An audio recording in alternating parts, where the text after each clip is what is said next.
अस्सलामुअलैकुम। मेरा नाम मोहम्मद दानिश KBJ कौन बनेगा जन्नती के चौथे एपिसोड में मैं आपका इस्तकबाल करता हूं। और आपका पहला सवाल है, अजान से पहले सुन्नत पढ़ना कैसा है? आपके ऑप्शन है, पहला वाजिब है, दूसरा मकरूह है, तीसरा पढ़ सकते हैं, चौथा नहीं पढ़ सकते। इसका जवाब है, अजान से पहले सुन्नत पढ़ सकते हैं। अगर कोई आदमी मस्जिद में जाए और उस मस्जिद की अजान ना हुई हो और वो उसी नमाज की सुन्नत पढ़ना चाहे तो पढ़ सकता है, लेकिन अफजल तरीका ये है कि अजान के बाद सुन्नत पढ़े। लेकिन अगर कोई अजान से पहले ही सुन्नत पढ़ ले तो दुरुस्त है, कोई हर्ज वाली बात नहीं, वो कबूल हो जाएगी। लेकिन अफजल ये है कि अजान होने के बाद ही पढ़ लें। आपका दूसरा सवाल है, आंख बंद करके नमाज पढ़ना कैसा है? आपके ऑप्शन है, पहला पढ़ सकते हैं, दूसरा हराम है, तीसरा सुन्नत है, चौथा मकरूह है। तो इसका जवाब है, बिना किसी वजह के आंख बंद करके नमाज पढ़ना मकरूह है। लेकिन अगर किसी आदमी को ये लगता है कि अगर मैं आंख बंद करके नमाज पढ़ूंगा तो मेरा दिल नमाज में और ज़्यादा लगेगा और ज़्यादा सुकून और इत्मीनान के साथ मैं नमाज पढ़ सकूंगा, तो ऐसी हालत में आंख बंद करके नमाज पढ़ सकते हैं। नमाज मकरूह नहीं होगी, लेकिन बिना वजह नमाज की हालत में आंख बंद करना मकरूह है। उम्मीद करता हूँ आप समझ गए होंगे।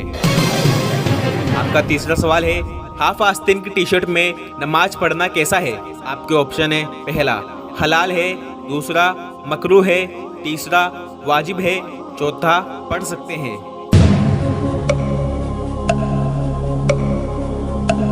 इसका जवाब है, हाफ आस्तीन की टी शर्ट में नमाज पढ़ सकते हैं। इसको ध्यान से समझिए।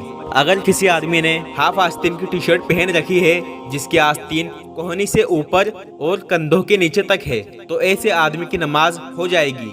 लेकिन अगर किसी आदमी ने ऐसी टी शर्ट पहनी हुई है जिसकी आस्तीन कंधों से भी ऊपर है, यानी बनियान की तरह है, तो उस हालत में नमाज पढ़ना मकरूह है। अब अगर कोई आदमी ऐसा है जिसने पूरी आस्तीन का शर्ट पहना हुआ है लेकिन फिर भी वो अपनी आस्तीन फोल्ड करके मोड़ के नमाज पढ़े, तो ऐसे शख्स की नमाज भी मकरूह होगी, क्योंकि हदीस में है कि आप सल्लल्लाहु अलैहि वसल्लम ने नमाज में कपड़े को मोड़ने से मना फरमाया है।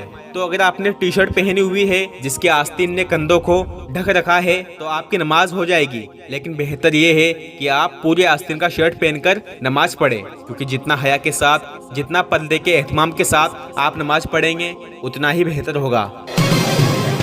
आपका चौथा सवाल है, इशा की नमाज का वक्त कब तक होता है? आपके ऑप्शन है, पहला 12 बजे तक, दूसरा 1 बजे तक, तीसरा फजर से पहले तक, चौथा सूरज निकलने से पहले तक।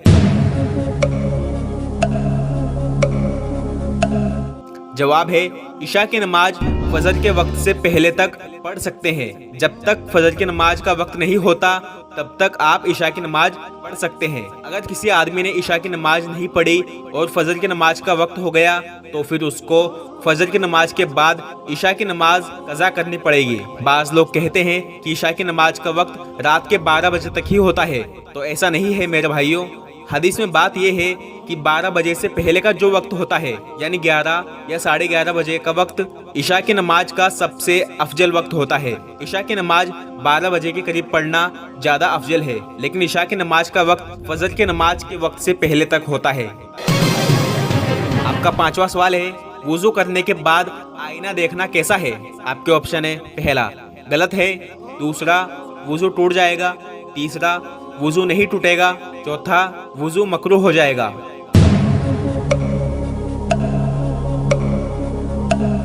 इसका जवाब है, वुजू करने के बाद अगर कोई शख्स आईने में अपनी शक्ल देख ले तो वुजू नहीं टूटेगा। हमारे मुआशरे में ये बात फैली हुई है कि अगर कोई वुजू करके आईने में देख ले तो उसका वुजू टूट जाएगा, मकरूह हो जाएगा। लेकिन ऐसी कोई दलील मौजूद नहीं है, तो लिहाजा आईने में देखने से वुजू नहीं टूटेगा। इसके अलावा अगर किसी ने वुजू करके टीवी देख ली तो टीवी देखने से भी वुजू नहीं टूटता। इसके अलावा अगर किसी ने वुजू करके गलती से किसी को बिना कपड़ों के देख लिया तो उससे भी वुजू नहीं टूटेगा। लेकिन अगर किसी को बिना कपड़ों के देखने से पेशाब के रास्ते से कतरा निकल गया तो फिर वुजू टूट जाएगा और दोबारा वुजू करना पड़ेगा।